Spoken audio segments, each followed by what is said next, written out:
स्वागत है आप सभी का। आप देख रहे हैं महारो राजस्थान और आपके साथ मैं हूं स्वप्निल। शुरुआत करेंगे एक बड़ी खबर से जो जयपुर से मिल रही है। विधायकों का इस्तीफा जो प्रकरण है उस पर राज्यपाल का रिएक्शन आया है। इस मामले में राज्यपाल कलराज मिश्र ने बयान दिया है। दरअसल जब उनसे सवाल पूछा गया तो राज्यपाल ने कहा कि हमारा काम संविधान के प्रति जागरूक करना है, जो कि हम कर रहे हैं। उन्होंने आगे कहा ये जो प्रश्न है विधायकों के इस्तीफे वाला, ये प्रश्न हमारे कार्यक्षेत्र में नहीं आता, इसलिए इस पर कुछ नहीं करूंगा। तो ये बड़ी खबर आपको बता रहे हैं। विधायकों के इस्तीफा प्रकरण पर राज्यपाल कलराज मिश्र ने रिएक्शन दिया है। उनका ये कहना है कि संविधान के प्रति जागरूक करना उनका काम है, जो कि वो कर रहे हैं। ये प्रश्न उनके कार्यक्षेत्र में नहीं आता है, इसलिए इस पर वो रिएक्ट नहीं करेंगे, इस पर कुछ नहीं कहेंगे। हमारा काम संवैधानिक दृष्टि से जो है उसको मैं करते जा रहा हूं। संविधान के प्रति जागरूक करना ये हमारा दायित्व है और इसलिए जो लोग देख रहे हैं, पढ़ रहे हैं, अध्ययन कर रहे हैं, समझ रहे हैं, वो अपने जीवन में कितना लागू करके चल रहे हैं ये उनके ऊपर निर्भर करता है। ये उनका अपना दायित्व है। जो प्रश्न आपने पूछा है ये हमारे कार्य क्षेत्र के अंतर्गत नहीं आता है और जिसे कार्य क्षेत्र के अंतर्गत ये चीज आएगी वो उसको देखेगा किस ढंग से ये मामला न्यायालय में भी चल रहा है, न्यायालय भी देख रहा है। इसलिए उस संबंध में हमें किसी प्रकार की टिप्पणी करने की आवश्यकता नहीं है। और सहयोगी सौरभ गृहस्थी इस वक्त हमारे साथ फोन लाइन पर जुड़ रहे हैं। सौरभ, जिस पद पर राज्यपाल बैठे हैं इसी तरह का रिएक्शन होना भी चाहिए था। जी बिल्कुल। और आज चूंकि संविधान पार्क का लोकार्पण राजभवन में हुआ है और उसी संदर्भ में प्रेस कॉन्फ्रेंस भी राज्यपाल की थी और इस बीच मीडिया कर्मियों ने विधायकों से जुड़े जो इस्तीफा प्रकरण है उसको लेकर सवाल जो है वो किया, लेकिन उन्होंने भी बहुत ही कह सकते हैं कि नपतुले अंदाज में जो है वो इसका जवाब भी जो है वो साफ तौर पर दिया है कि चूंकि ये मामला कोर्ट में भी चल रहा है और सभी के संज्ञान में है, इस लिहाज से वे इस पर कुछ भी नहीं कहेंगे और ये उनका क्षेत्राधिकार कार्य क्षेत्र में भी नहीं आता। तो उन्होंने स्पष्ट कर दिया कि अभी मामला उनके पास नहीं है, इस लिहाज से उस पर कुछ भी टीका टिप्पणी करना जो है वो उचित नहीं है और उसी तरह की बात जो है वो अपने जवाब में राज्यपाल ने कही है। जी शुक्रिया सौरभ तमाम बातचीत के लिए।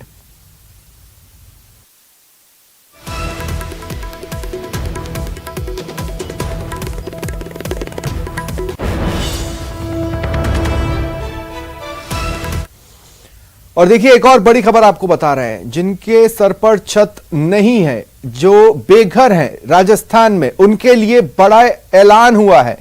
ये इस वक्त की बड़ी खबर आपको बता रहे हैं। कोई भी खुले आसमान के नीचे नहीं सोएगा। सामाजिक न्याय अधिकारिता मंत्री ने यह बड़ा ऐलान किया है। टीकाराम जूली ने कहा कि प्रदेश में कोई भी बेघर नहीं रहेगा। सभी का सर्वे का काम शुरू कर दिया गया है। हर जगह आश्रय स्थल बनेंगे। किसी को भी खुले आसमान के नीचे सोना नहीं पड़ेगा। ये बड़ी खबर आपको बता रहे हैं। देखिए रैन बसेरे हैं, कितना फंक्शन कर रहे हैं, फिर भी अगर कोई छूट जा रहा है तो ये बड़ा ऐलान उन लोगों के लिए है। साथ ही इस बीच देखिए जिस तरह के हालात हैं, ये बड़ा ऐलान इसलिए भी है क्योंकि सर्द हवाओं के कारण सर्दी का असर बढ़ा है। मौसम विभाग ने ऑरेंज अलर्ट जारी किया है। झुंझुनू में अति शीतलहर और घने कोहरे की चेतावनी दी है। पिलानी में न्यूनतम तापमान 2.6 डिग्री दर्ज किया गया।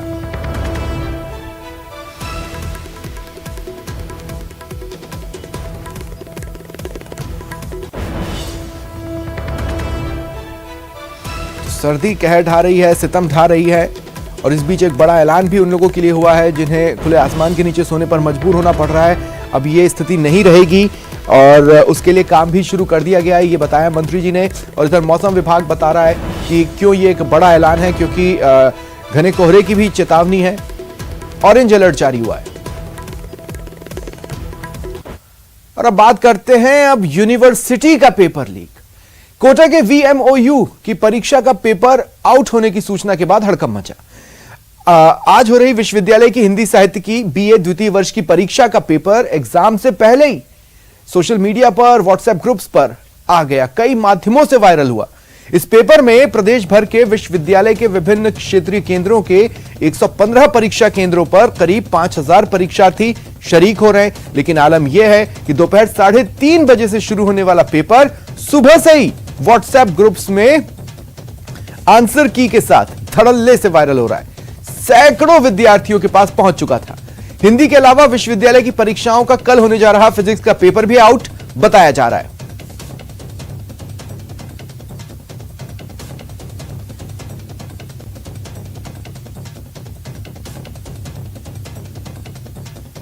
और इधर विधायक संदीप शर्मा के नेतृत्व में आज भाजपा कार्यकर्ताओं और बेरोजगार युवाओं ने कमिश्नर कार्यालय के बाहर नारेबाजी कर प्रदर्शन किया। इन्होंने विरोध जताया और पेपर लीक की सीबीआई जांच की मांग उठाई।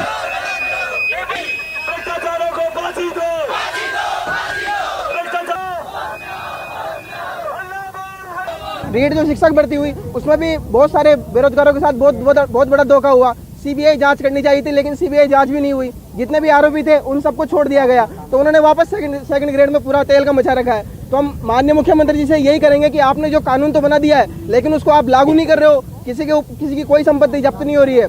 तो हम यही कहना चाहेंगे कि ये भर्ती जो सेकंड ग्रेड में जो संलिप्तता पाई जा रही है जिनकी भी, इनके साथ राजस्थान राष्ट्रीय सुरक्षा कानून के तहत कार्रवाई की जाए, इनकी संपत्तियां जब्त की जाए और सीबीआई जांच की जाए। राजस्थान में जिस तरीके से नकल का खेल चल रहा है और पूरी तरीके से उसमें सरकार की मिलीभगत, सरकार की ढिलाई, सरकार की लापरवाही के चलते राजस्थान के युवाओं का भविष्य आज अंधकार में हो गया है। सरकारी भर्ती के नाम पर, बेरोजगारी भत्ते के नाम पर हर प्रकार से छात्रों के साथ धोखा किया जा रहा है। रोजाना नई भर्तियां निकाली जाती है, परंतु वो नई भर्तियां कभी पूरी होती नहीं है, क्योंकि बीच में या तो नकल हो जाती है अथवा परिणाम आ जाते हैं तो उस पर कोर्ट में जाकर स्टे लगा दिया जाता है। यह सारी सरकार की जो है धोखा देने की जो पुरानी आदत है उसके चलते ये राजस्थान में हो रहा है। एबीवीपी के कार्यकर्ताओं ने पेपर लीक मामले को लेकर आरपीएससी का घेराव किया और आरोप लगाया कि अब तक प्रदेश में जितने भी प्रतियोगी परीक्षाओं का आयोजन हुआ है उनमें से ज्यादातर परीक्षाओं के पेपर लीक हुए हैं। इस वजह से युवाओं में आक्रोश है। एबीवीपी ने इस संबंध में पहले भी कई बार आरपीएससी प्रशासन को ज्ञापन सौंपा, लेकिन कोई कार्रवाई नहीं हुई, जिसके बाद एबीवीपी ने धरना प्रदर्शन कर मुख्य मांगों के साथ आरपीएससी को ज्ञापन सौंपा। ज्ञापन देने पहुंचे एबीवीपी कार्यकर्ताओं के उग्र रूप को देख मौके पर तैनात पुलिस प्रशासन की कार्यकर्ताओं के साथ हल्की झड़प भी हुई।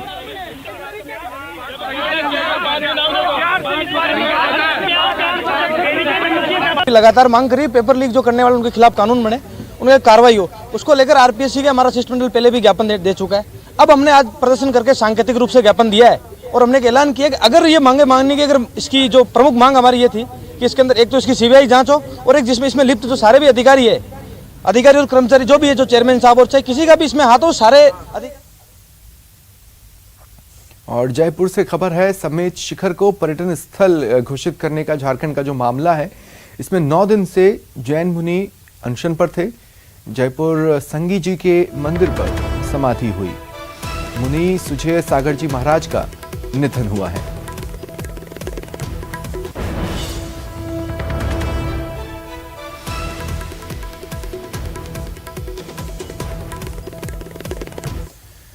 और राजसमंद से बड़ी खबर है, जैन तीर्थ समेत शिखर को पर्यटन स्थल घोषित करने का विरोध तेज हुआ है। विरोध में कल जैन समाज आमेठ में जोरदार प्रदर्शन करने की तैयारी में है। कल 12 बजे तक आमेठ के बाजार बंद रहेंगे। तो देखिए, जैन समाज लगातार आंदोलनरत है, जगह जगह पर प्रदर्शन कर रहा है और इसी कड़ी में राजसमंद से ये बड़ी खबर मिल रही है। जैन समाज ने कल आमेठ में जोरदार प्रदर्शन की रणनीति बनाई है। कल 12 बजे तक आमेठ के जो बाजार हैं उन्हें बंद रखा जाएगा और ये अपील की जाएगी, ये रिक्वेस्ट की जाएगी झारखंड सरकार, केंद्र सरकार से कि समेत शिखर को पर्यटन स्थल घोषित करने का जो फैसला है उसे वापस लिया जाए। ये बड़ी खबर राजसमंद से आपको बता रहे हैं। देखिए, जगह जगह कहीं मौन जुलूस निकाला, कहीं प्रदर्शन किया, राष्ट्रपति के नाम, प्रधानमंत्री के नाम ज्ञापन भी सौंपे गए और इसी कड़ी में एक बड़े प्रदर्शन की तैयारी राजसमंद में। ज्यादा जानकारी के लिए बात करेंगे सहयोगी अल्केश सनाठ से। अल्केश, क्या जानकारी है?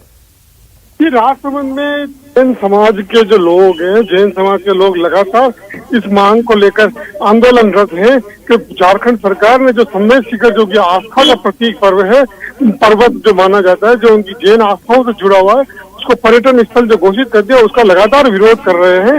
इसी कड़ी में विरोध की श्रृंखला में कल फिर आमेर जो कस्बा है वो जैन समाज के लोगों के द्वारा प्रदर्शन किया जाएगा और 12 बजे तक जैन समाज के जो जितने भी जैन समाज के सदस्य हैं, जो व्यापारी हैं, उनके प्रतिष्ठान बंद रखे जाएंगे और बंद रखकर जैन समाज एक बार फिर से जो सम्मेलन शिखर को पर्यटन स्थल घोषित करने की जो बात है उसका विरोध जताएगा। जी चलिए, शुक्रिया। और जयपुर से बड़ी खबर है, पुलिस जांच एजेंसियों के प्रमुखों का तीसरा राष्ट्रीय सम्मेलन 5 जनवरी को जयपुर में आयोजित होगा। तीसरा राष्ट्रीय सम्मेलन पुलिस अनुसंधान एवं विकास ब्यूरो इसकी मेजबानी करेगा। जयपुर में 5 जनवरी को केंद्रीय गृह राज्य मंत्री नित्यानंद राय सम्मेलन का उद्घाटन करेंगे। 6 जनवरी को राज्यपाल कलराज मिश्र सम्मेलन का समापन करेंगे। सम्मेलन में सभी राष्ट्रीय जांच एजेंसियों के प्रमुख आएंगे, शामिल होंगे, चर्चा करेंगे। देश में पुलिस विभाग में जांचकर्ताओं की क्षमता निर्माण के लिए इस सम्मेलन में रोड मैप तैयार किया जाना है। विभिन्न संस्थानों के प्रशिक्षण एक्सपर्ट्स को भी इसमें शामिल किया गया है। पुलिस अनुसंधान एवं विकास ब्यूरो के निदेशक ने यह जानकारी दी। तो देखिए, बड़ी खबर है और हाल के दिनों में जिस तरह से अपराधी खाकी की हर डाल पर पात साबित होने की कोशिश करते हैं, इस स्थिति को पलटने की दिशा में ये एक बड़ा सम्मेलन है जिसमें रोड मैप भी तैयार होगा। ज्यादा जानकारी देंगे सहयोगी विष्णु शर्मा। विष्णु, क्या जानकारी है? विष्णु, सुन पा रहे हैं मुझे? जी विष्णु, क्या जानकारी है? देखिए, पुलिस अनुसंधान विकास ब्यूरो की ओर से तत्वाधान में 5 जनवरी को देश भर की जो जांच एजेंसियां हैं, जो कि पुलिस की अलग डिपार्टमेंट्स में काम करते हैं, उनके प्रमुखों का एक सम्मेलन जो है वो जयपुर के में होने वाला है, जिसका उद्घाटन जो है 5 तारीख को केंद्रीय गृह राज्य मंत्री नित्यानंद राय करेंगे और 2 दिन तक ये सम्मेलन जयपुर में होगा, जिसमें सभी जांच एजेंसियां जो कि पुलिस से जुड़ी हुई है, उनके एक्सपर्ट्स, उनके चीफ जो है वो उसमें हिस्सा लेंगे और उसका समापन जो है वो जयपुर में ही 6 जनवरी को शाम को करीब 4:30 बजे होगा, जिसका समापन में जयपुर के जो राजस्थान के राज्यपाल कलराज मिश्र उसमें हिस्सा लेंगे। और जो अनुसंधान के जो डायरेक्टर हैं डॉक्टर अमनदीप सिंह कपूर, उनका कहना है कि सम्मेलन में देश भर में जो पुलिस के एजेंसियों में लोग जो अनुसंधान करते हैं, उन अनुसंधान के जांच के दायरे को बढ़ाना, उनके अंदर उनको ट्रेनिंग देना, उसके अलावा नए जो अब जो पुलिस के जो चैलेंजेस सामने आ रहे हैं उसमें जांच किस तरह से की जाए, उन सभी का चर्चा जो है ये जांच एजेंसियों के एक्सपर्ट इस सम्मेलन में करने वाले हैं। जी शुक्रिया।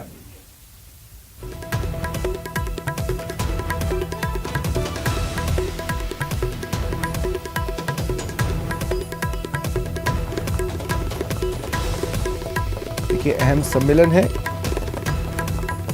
5 जनवरी को इसका उद्घाटन होगा और 6 जनवरी को समापन।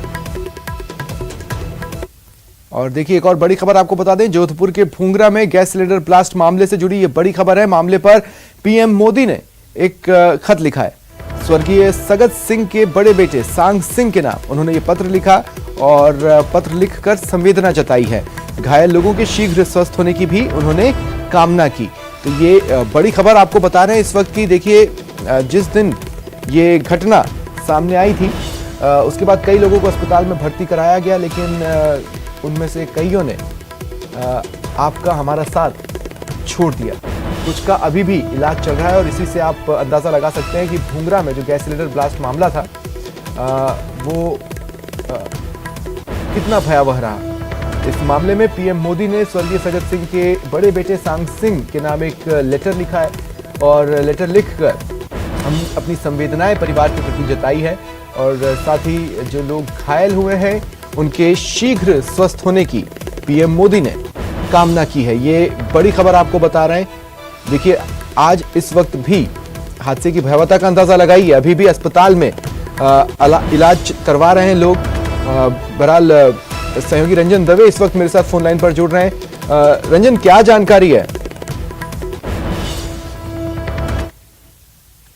माह में यह दुखद हादसा हुआ था जिसमें कि तकरीबन 35 लोगों की इस हादसे में मौत हुई थी और 55 लोग इसमें झुलसे थे, जिनका कि जोधपुर के महात्मा गांधी अस्पताल में इलाज जारी था। और विवाह समारोह से जुड़ा पूरा आयोजन था, जिसमें कि सगत सिंह उनके परिवार में उनके बेटे की शादी होने वाली थी, जिसमें कि यह गैस सिलेंडर का हादसा ब्लास्ट के कारण हुआ और कई लोग इसमें काल के ग्रास में समा गए। इसको लेकर के संवेदना व्यक्त की है। लगातार राहत पैकेज की घोषणा की गई थी, कई मंत्रियों के, कई राजनीतिज्ञों के दौरे भी हुए थे। इन सब के बीच में प्रधानमंत्री राहत कोष से भी राशि जारी हुई थी और उसके बाद में व्यक्तिगत तौर पर व्यक्त करने के नाते सगत सिंह के जो बड़े बेटे हैं सांग सिंह, उनके नाम से प्रधानमंत्री नरेंद्र मोदी ने संवेदना पत्र भेजा है और अपनी संवेदना जाहिर की और दुख की घड़ी में साथ होने की बात कही है। उन्होंने कहा है कि निश्चित तौर पर यह जो घटना है भुलाई नहीं जा सकती। परिवार के लोगों को एक साथ एक रूप में इस तरीके से खोना एक बहुत दुखद विषय है, लेकिन उनकी स्मृतियां चिरस्थायी उनके साथ रहेंगी और दुख की घड़ी में वे उन लोगों के साथ है जिनके साथ ये घटना घटित हुई है और उन्होंने घायलों के भी शीघ्र स्वास्थ्य लाभ की कामना की है। तो निश्चित तौर पर लगातार जिस तरीके से इस पर राहत और पैकेजेस की घोषणा हुई थी, उस सबके बीच में यह एक बड़ी खबर के रूप में देखा जा सकता है, जहां एक मानवीय आधार और एक सामान्य व्यक्ति के नाते उन्होंने ये पत्र लिखकर अपनी संवेदनाएं प्रेषित की है। रंजन, पीएम का खत लेकर कौन इनके पास पहुंचा, किन्होंने इन्हें ये पत्र दिया है? जी, निश्चित तौर पर पत्र तो केंद्रीय जल शक्ति मंत्री गजेंद्र सिंह शेखावत के माध्यम से ही वहां तक बात पहुंची और उन्हीं के माध्यम के जरिए ये बात हुई है और उनके लगातार फेसबुक वॉल और अन्य जगह पे भी इसको साझा किया गया है। व्यक्तिगत तौर पर भी लगातार केंद्रीय जल शक्ति मंत्री मॉनिटरिंग भी कर रहे हैं और जो फीडबैक है वो भी पहुंचाया था। सबसे पहले उन्होंने इस बारे में बात की थी और लगातार जो है राहत पैकेज की बात की गई थी और प्रयास भी किया गया था कि अधिक से अधिक राशि पीड़ित परिवारों को दिलाई जा सके। उसी के साथ अब यह पत्र आया है जिसमें कि सांग सिंह को संबोधित करके इस पूरे मामले में संवेदना जाहिर की गई है। अब आप खत का मजमून बता सकते हैं? निश्चित तौर पर नई दिल्ली से प्रधानमंत्री कार्यालय से पत्र जारी हुआ है और सांग सिंह जी को संबोधित किया गया है, जिसमें कि इस निधन के बारे में दुख होने की बात कही गई है और कहा गया है कि इस घड़ी में संवेदनाएं पूरे परिवार के साथ में है। तो व्यक्तिगत तौर पर संवेदनाएं जाहिर की है और साथ ही उन्होंने कहा है कि इतने सारे लोगों के खोने की जो पीड़ा है वह हृदय विदारक है। वे समझ सकते हैं कि इस अपुण्य क्षति की व्यथा को शब्दों में बयान नहीं किया जा सकता। निश्चित तौर पर जब विवाह। जी चलिए, शुक्रिया रंजन। कोटा के आरटीयू के डर्टी प्रोफेसर की करतूतों की सूची बढ़ रही है। डर्टी पिक्चर में एक और शिकायत आरोपी प्रोफेसर गिरीश परमार, उसके सहयोगी प्रोफेसर राजीव गुप्ता समेत एक अन्य प्रोफेसर और एक महिला कर्मी के विरुद्ध मिली है। लेकिन शिकायत देने वाली कोई छात्रा नहीं है, बल्कि आरटीयू की एक लेक्चरर है। शिकायत के बाद यूनिवर्सिटी प्रशासन में हड़कंप मचा है। शिकायत के बाद आज एसआईटी की टीम ने यूनिवर्सिटी से जुड़े कर्मचारियों से पूछताछ की। पीड़ित लेक्चरर ने दादाबाड़ी थाने में एक शिकायत देते हुए बताया कि आरोपी डर्टी प्रोफेसर गिरीश परमार साल 2012 से उसे लगातार प्रताड़ित कर रहा है। कई बार अभद्रता का सामना करना पड़ा, कई बार गिरीश परमार ने छेड़छाड़ की, जिस वजह से वो डिप्रेशन में चल रही थी।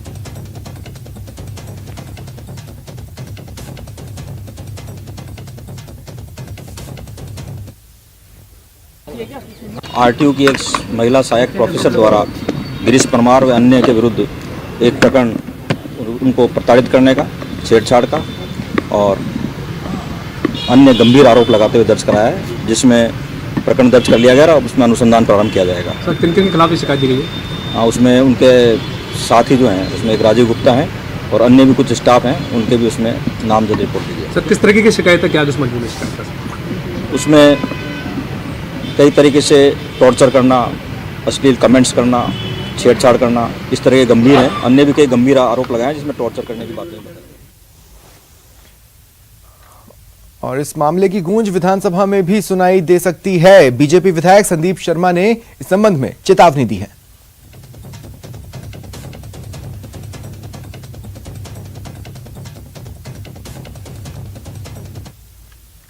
और चलिए यहां रुकते हैं एक छोटे से ब्रेक के लिए।